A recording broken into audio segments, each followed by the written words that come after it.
सवाल मेरा था कि हिंदू राष्ट्र बनाने से फायदा क्या होगा, हिंदुओं को फायदा क्या होगा। शायद ये जो सवाल था उनको हजम नहीं हो पाया क्योंकि उनके पास कोई जवाब नहीं था। आज देश के अंदर जो मुद्दे हैं मेन स्ट्रीम मीडिया तो नहीं दिखाएगी वो, और शायद वो चाहते हैं कि जैसे मेन स्ट्रीम मीडिया गोदी मीडिया बन गई है या फिर मनुवादी मीडिया बन गई है, तो शायद जो यूट्यूब चैनल चला रहे हैं उनका भी अधिकार किसी तरह से छीन लिया जाए, उनका भी शोषण करा जाए, उनको दबाया जाए।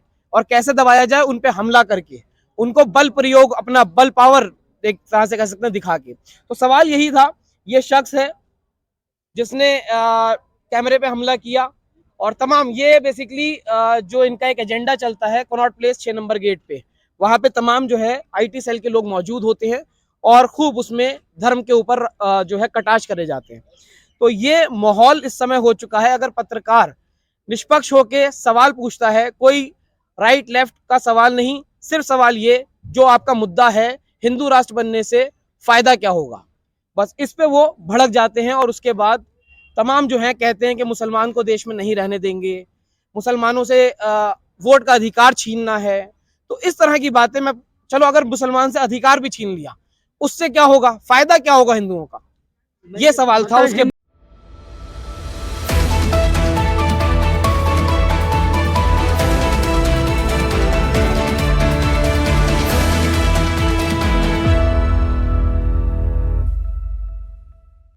मीडिया लोकतंत्र का चौथा स्तंभ। सवाल जवाब करना हमारा अधिकार है, लेकिन आजकल जो है वो देश का माहौल जो है उसकी फिजा बदल रही है। कई सारे लोग अलग अलग तरह के एजेंडे सेट कर रहे हैं, लेकिन हमारा काम है सिर्फ सवाल पूछना। आज जो है जंतर मंतर पर काफ़ी सारी सभाएं हुई, जिसमें से 3 महत्वपूर्ण सभाएं एक साथ हुई। जोशीमठ की, सॉरी, बागेश्वर धाम की, और जो है वो हिंदू सभा की, और एक जो है आशाराम बापू और राम रहीम को जो है वो जेल से रिहा करने के लिए जो है वो एक तरीके से कहें कि हिंदुत्ववादी जो लोग हैं उनका जो है वो प्रोग्राम हुआ था। इसमें हमारे साथ पत्रकार बंधु हैं एंटी करप्शन इंडिया के मोंटू राजा। इन्होंने सवाल पूछा कि हिंदू राष्ट्र बनाने से होगा क्या, क्या फायदे होंगे। सवाल सिर्फ इतना था, जवाब दे नहीं पाए और लगातार बदतमीजी पे बदतमीजी, और हालात ये हो गए कि कैमरे पर झपट्टा मार दिया गया। जबकि ये सरकार हमें अधिकार देती है कि कोई भी मीडिया पर्सन पर जो है वो हमला नहीं कर सकता है, कैमरे को तोड़ताड़ नहीं कर सकता, ये कानूनन अपराध है। बावजूद इसके जो है बड़ी सभा में जो है लोगों ने इस तरह से किया। हमारे साथ हमारे दोस्त हैं, इनसे पूछना चाहेंगे, ये पूरा मामला बताएंगे। मोन्टू जी, हुआ क्या था? दरअसल जंतर मंतर पे जो है प्रोटेस्ट के लिए तमाम लोग आते हैं, संस्थाएं और लोग आते हैं। जन आवाज जो है, जो संविधान ने अधिकार दिया है, उसका एक तरह से कह सकते हैं उल्लंघन जो है वो हो रहा है। यहाँ पे सुरेश चवानके का एक जो संसद चल रहा था और राम रहीम का चल रहा था, और दूसरा जो तीसरा था वो था आपका भागेश्वर धाम का जो था। धर्म संसद करी गई, उसमें धर्म संसद के अंदर हुआ क्या, कौन लोग आए? सवाल ये था कि हिंदू राष्ट्र बनाने की बात की जा रही थी, लगातार हर एक व्यक्ति कर रहा था। सवाल मेरा था कि हिंदू राष्ट्र बनाने से फायदा क्या होगा, हिंदुओं को फायदा क्या होगा। शायद ये जो सवाल था उनको हजम नहीं हो पाया क्योंकि उनके पास कोई जवाब नहीं था। आज देश के अंदर जो मुद्दे हैं मेन स्ट्रीम मीडिया तो नहीं दिखाएगी वो, और शायद वो चाहते हैं कि जैसे मेन स्ट्रीम मीडिया गोदी मीडिया बन गई है या फिर मनुवादी मीडिया बन गई है, तो शायद जो यूट्यूब चैनल चला रहे हैं उनका भी अधिकार किसी तरह से छीन लिया जाए, उनका भी शोषण करा जाए, उनको दबाया जाए। और कैसे दबाया जाए? उन पे हमला करके, उनको बल प्रयोग, अपना बल पावर एक तरह से कह सकते हैं दिखा के। तो सवाल यही था, ये शख्स है जिसने कैमरे पे हमला किया और तमाम ये बेसिकली जो इनका एक एजेंडा चलता है कनॉट प्लेस 6 नंबर गेट पे, वहां पे तमाम जो है आईटी सेल के लोग मौजूद होते हैं और खूब उसमें धर्म के ऊपर जो है कटाक्ष करे जाते हैं। तो ये माहौल इस समय हो चुका है। अगर पत्रकार निष्पक्ष होके सवाल पूछता है, कोई राइट लेफ्ट का सवाल नहीं, सिर्फ सवाल ये जो आपका मुद्दा है हिंदू राष्ट्र बनने से फायदा क्या होगा, बस इस पे वो भड़क जाते हैं और उसके बाद तमाम जो है कहते हैं कि मुसलमान को देश में नहीं रहने देंगे, मुसलमानों से वोट का अधिकार छीनना है। तो इस तरह की बातें मैं, चलो अगर मुसलमान से अधिकार भी छीन लिया उससे क्या होगा, फायदा क्या होगा हिंदुओं का, ये सवाल था। उसके बाद जो ये लोग कह रहे हैं उनके मुताबिक तो यही उन्होंने कहा कि जो ये हिंदू राष्ट्र हो जाएगा उसके बाद मत का अधिकार हम छीन लेंगे। मतलब जो संविधान अधिकार देता है, सीधा सीधा संविधान पे हमला है। जो संविधान अधिकार देता है मत देने का, तो वो ये कह रहे हैं खत्म कर देंगे अधिकार हिंदू राष्ट्र बनने के बाद। ये आपने अपने कैरियर में जो है लंबे समय से आप पत्रकारिता कर रहे हैं, इस तरह का माहौल कभी देखा था देश में? देश में ऐसा माहौल तो कभी भी नहीं था, लेकिन हाँ हमेशा प्रेशर आते थे, लेकिन ये नहीं कि लिंच होने का संभावना हो जाए, आपके मोबाइल पे या आपका कैमरे पे या आपके ऊपर ही हमला कर दिया जाए। और अफसोस की बात यह है, जो तंत्र है, जो प्रशासनिक तंत्र है, जिसका दायित्व है, जिसकी ड्यूटी है, वो पत्रकार पे ही प्रेशर एक तरह से बनाने का प्रयास करता है। जैसे आप पत्रकार हैं तो आप पे इस तरह का लिंचिंग हुआ है, तो क्या उम्मीद कर सकते हैं जो देश में अन्य गांव एरिया में रहते हैं उनके साथ किस तरह का बर्ताव ये लोग करते होंगे? होता ही है, मेन स्ट्रीम मीडिया उसको दिखाती नहीं है।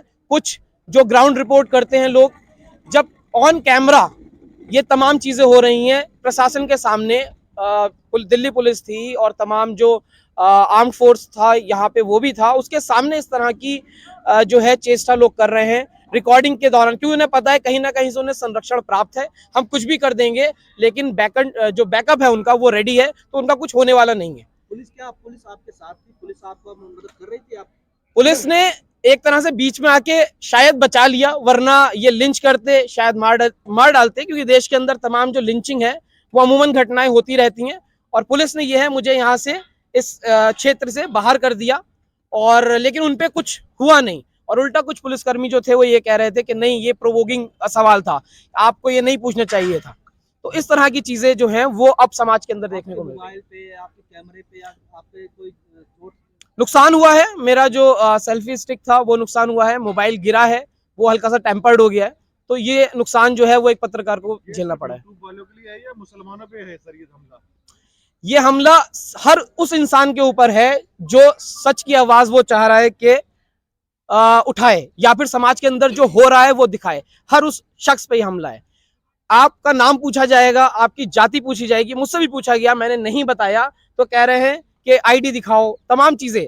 अगर आप मुसलमान नहीं हैं तो आप हिंदू हैं, लेकिन आप उनके साथ नहीं खड़े हैं, तो आप भी देशद्रोही एक तरह से उनकी नजरों में हैं। ये है। आप पत्रकारिता करते हैं, आपने बहुत सारे लोगों से सवाल पूछा होगा, और बहुत ही सहज, पत्रकार का काम होता है सहज रूप से सवाल करना, और जवाब देने वाला का काम होता है सहज रूप से जवाब देना। लेकिन आप जब अभी जिस माहौल में आप लोगों से बात कर रहे थे और जिस हिसाब से प्रतिक्रियाएं आ रही थी, उन लोगों का जवाब था, क्या महसूस कर रहे थे? किस तरीके की मानसिकता से वो लोग प्रहार कर रहे थे? क्या सहज था या आक्रामक था?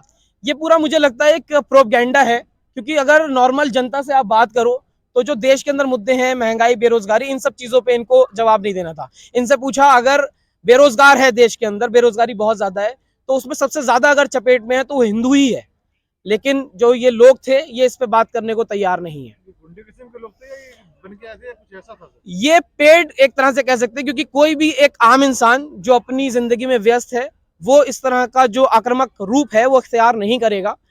ये मे भी भेजे हुए थे, क्योंकि जो सुरेश चौहान के हैं उनके ऊपर भी एफआईआर दर्ज है, उनके समर्थन में लोग उतर रहे हैं। राम रहीम के ऊपर तमाम बलात्कार के आरोप हैं, उनके समर्थन में लोग उतर रहे हैं। अभी भागेश्वर धाम के जो पंडित धीरेन्द्र शास्त्री, उनके समर्थन में लोग उतर रहे हैं। तो कहीं ना कहीं जो ये एजेंडा और प्रोपेगेंडा चल रहा है ये कमजोर ना हो जाए, इसकी स्ट्रेंथ शायद बढ़ाने के लिए और दिखाने के लिए यहाँ पे तमाम लोग आ रहे हैं। अंधविश्वास है, गुंडा करती है? देखिए, आस्था अपनी जगह होती है, गुंडागर्दी अपनी जगह होती है। कोई भी धर्म या कोई भी जो गुरु है धार्मिक, वो ये नहीं कहता है कि हमारे धर्म में ऐसा मारकाट होता है, लेकिन ये एक एजेंडे के साथ मुझे लगता है आए थे, तो इसलिए ये आक्रामक थे। इनसे सवाल जो था वो पूछना एक पत्रकार को भारी पड़ रहा था, और सिर्फ मेरे साथ ही नहीं, तमाम जो पत्रकार हैं जिन्होंने लॉजिकल सवाल पूछा उन पे हमला हुआ है।